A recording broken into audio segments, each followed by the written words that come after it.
इंतहा ड्रामे की आने वाले के साथ तो बहुत ही ज़्यादा इंटरेस्टिंग होती हुई नज़र आ रही हैं। जैसे कि अब आप लोग देख चुके हैं कि अब सजल जिसने अपना काम कर दिखाया, क्योंकि उसकी नज़र तो पहले दिन से ही अब फ़हद पर थी और वो फ़हद को हासिल करना चाह रही थी।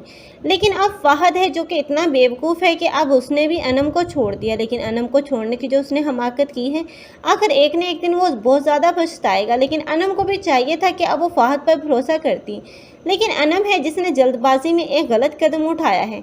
लेकिन अब ये दोनों ही अलग हो गए और इसमें सबसे ज़्यादा फ़ायदा तो अब सजल ही को हुआ है, क्योंकि सजल ही ये चाहती थी और सजल ने वो सब कर दिखाया जो वो करना चाह रही थी। लेकिन दूसरी तरफ अब अनम जब घर वापस जाएगी तब वहाँ पर ज़ैनब है, अब वो उसे टिकने नहीं देगी, क्योंकि अब पहले तो उसे अरूसा से मसला था, लेकिन अब वो अनम के साथ भी बहुत बुरा बिहेवियर से पेश आएगी, क्योंकि अब उसका वहाँ जाना तो उसे पहले दिन से ही काबिल कबूल नहीं था। लेकिन अब अनम ही है जो कि अब ज़ैनब को अपनी दोस्त समझ रही थी और उसे दोस्त समझकर अब उसने अरूसा से भी दुश्मनी ली। लेकिन अब यही दोस्त उसके दुश्मन बनकर दिखाएगी। अब अनम को पता चलेगा कि अब जिसे वो अपना दोस्त समझ रही थी, आखिर वो उसकी दोस्त तो थी नहीं, क्योंकि अब उसने तो उसके भाई के साथ शादी करना थी और अब नवीद ही को उसकी माँ के और उसके भाई के खिलाफ वर्गला रही है, क्योंकि ज़ैनब जैसा कर रही है आखिर उसके साथ भी बहुत ही बुरा होगा।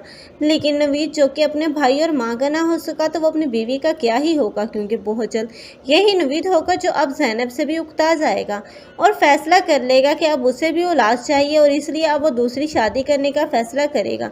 तब यही अस्मा और अनम होंगी जो कि अब उसके लिए स्टैंड लेंगी और नवीद के सामने बोलेंगी। लेकिन अब जब ज़ैनब को ये पता चलेगा कि उसके बच्चे के कत्ल के पीछे भी अब नौशीन का हाथ है, अरूसा की कोई गलती नहीं थी, तब वो अरूसा के पास जाएगी और उसे माफ़ी मांगेगी।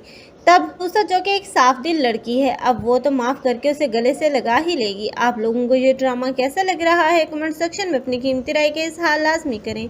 मज़ीद ऐसी वीडियोज़ के लिए हमारे चैनल को लाजमी सब्सक्राइब कर लें। अगर आप लोगों को हमारी वीडियो अच्छी लगी हो तो वीडियो को लाइक करना और दोस्तों के साथ शेयर करना मत भूलिएगा। अल्लाह हाफिज़।